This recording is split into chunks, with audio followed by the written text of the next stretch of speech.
The Yellow River is boisterous and unpredictable. It rises in the mountains bordering the high plateau of Tibet and courses almost 4,700 kilometers before going into the Yellow Sea.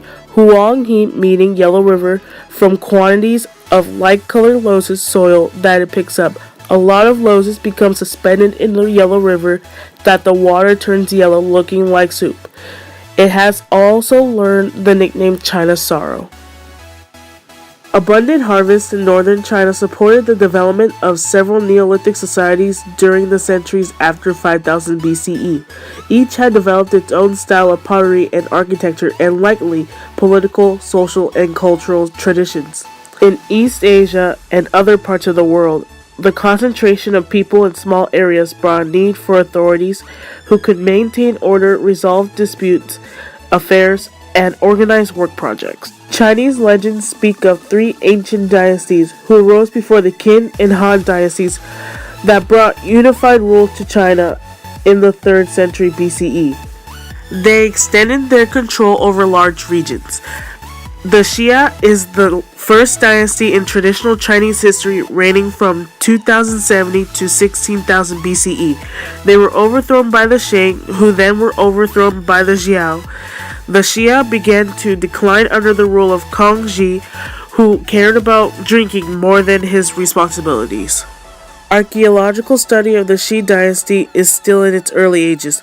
The Xi dynasty was certainly the more vigorous state of its time. The Xi dynasty established a precedent for hereditary monarchy rule in China. No information survives about political institutions of the Xi, but they may have exercised power throughout the middle Yellow River Valley by controlling the leaders of individual villages. Excavations show that the city had a palace-type structure, modest housing, pottery workshops, and a bronze foundry. The Shang dynasty relied on political allies and rested on a vast network of wall towns. Local rulers recognized the authority of the Shang king, and the Shang king controlled 1,000 or more towns and ruled around large cities. According to the Shang tradition, the Shang capital moved 6 times because of military and political reasons. The capital was known for bronze foundries, arts, crafts, and trading. Bronze metallurgy transformed Chinese society and enabled Shang rulers to displace the Xi. Bronze metallurgy and horse-drawn chariots reached China by approximately 12,000 BCE, and the Xi already made use of bronze weapons and tools. Shang ruling elites employed craftsmen to produce axes, spears, knives, and arrowheads at their own use. Bronze production strengthened Shang forces of those of the Xi and provided them with arms far superior than stone, woods, and bone weapons. They used bronze to make fittings for their horse-drawn chariots and used them to attack adversaries who lacked horses and chariots. Shang armies expanded their influence throughout the Yellow River on agriculture. Shang kings extended their rule to a large portion of northeast China.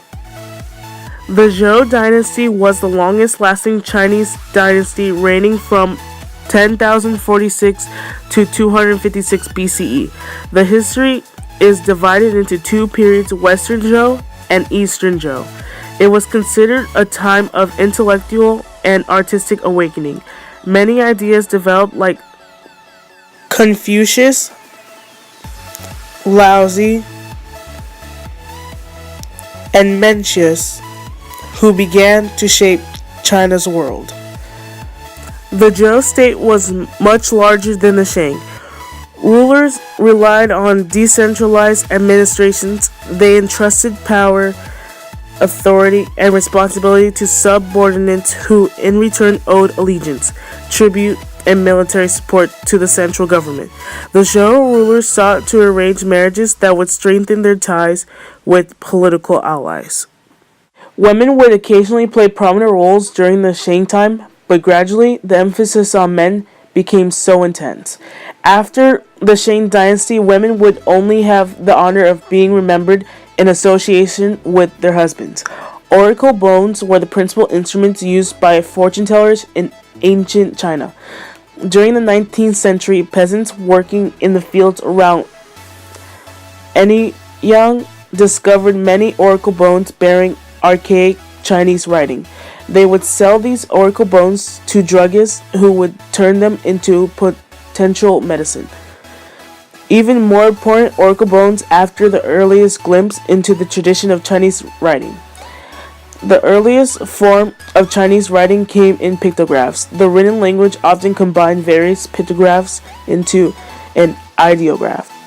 Several writings of the Zhou dynasty won recognition as works of high authority, more specifically the Book of Songs, which offer only a small sample of Chinese